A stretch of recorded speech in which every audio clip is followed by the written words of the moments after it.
This one is from T.R. Jackson. When the days are long and there is no support, where do you find it? I've been married almost 30 years and my husband loves me. He just doesn't understand.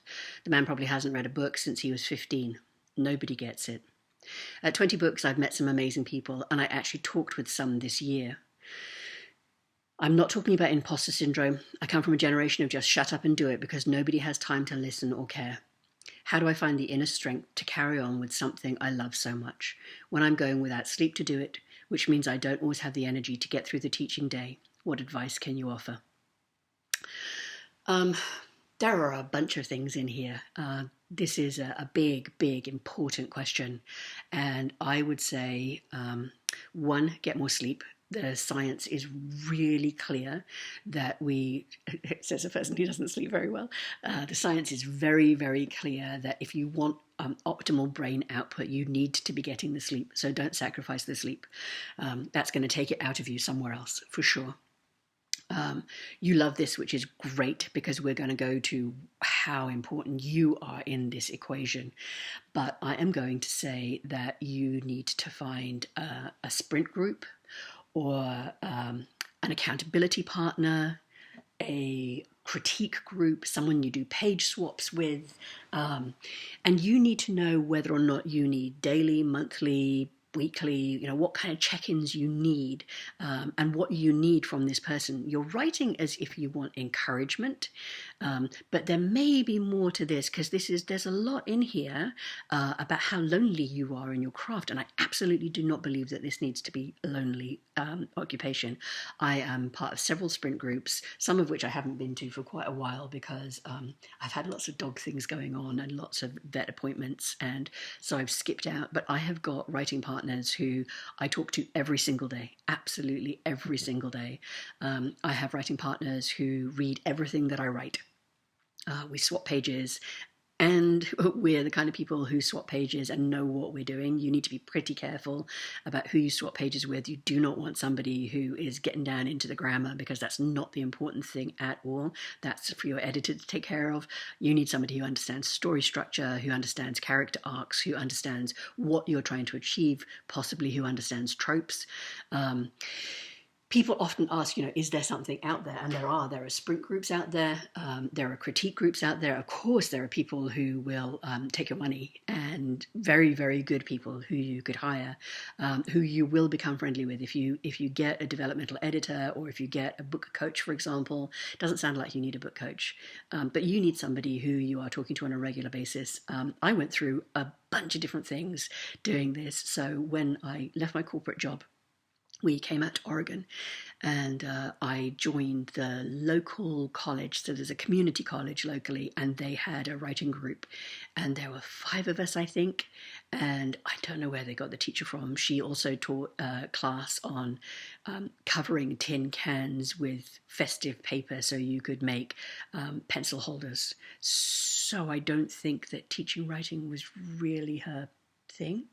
And about 3 or 4 lessons in, she turned to me and she said, "You just sit there and judge me, don't you?" And I'm like, I don't think I have resting bitch face, but I guess I do. And then I was just horrified to begin with, and so I stuck it out for 1 semester, and then I didn't go back again. I found a local writing group. There is in a couple of towns away over the mountain, there's a local writing group, and I went there, and I didn't know how much they didn't know, and I didn't know how much I did know. And it was, everybody brought a piece to the class each week, and we critiqued each other's stuff, but it was not particularly useful. And it was more, there's an arts council in that town. It's a kind of a retirement town. And then I went to Iowa to the summer workshops and did a couple of classes there. And so I just kept looking and looking and looking until I found my people.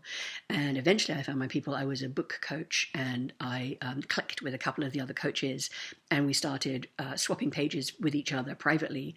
And then we set up a chat where we talked to each other every single day. So So Michael Raymond and I have spoken to each other every day, I think, for the last 8 years. We say good morning, we say good night. Erin then joined us. She was also a book coach. She and I co-write now.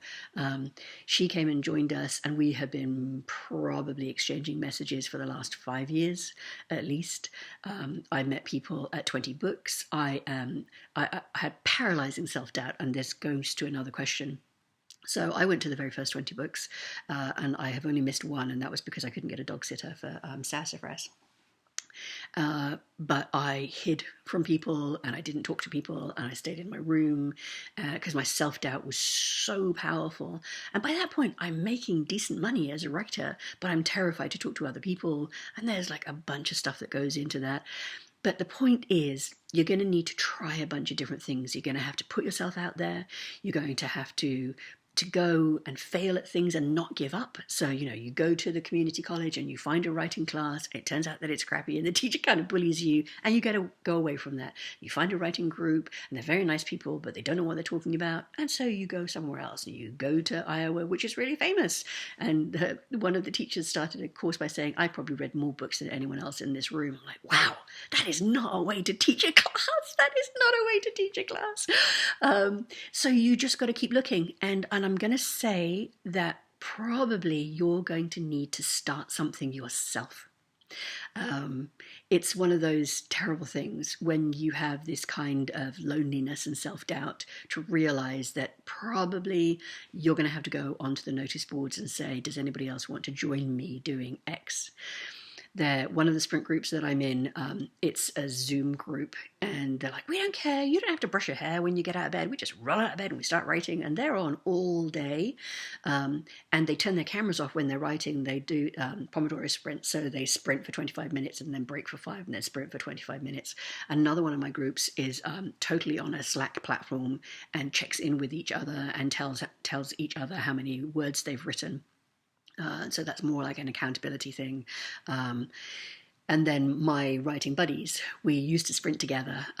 One of them is traveling and somebody else is teaching. So at the moment I'm sprinting on my own, but they're out there. There are lots of people out there. This does not need to be lonely. You do not need to be on your own. There's plenty of support out there. And I really, really encourage you to find it, to make it, to create this life that you want, because it shouldn't be so lonely. It really shouldn't be so lonely. And I'm cheering you on from the sidelines. I hope you can do this. I hope you find your people. Speak up, because other people are as afraid of stepping out and talking to other people as all of the rest of us. But it's really worth it. It's really worth it to make a writing community of your own. Good luck.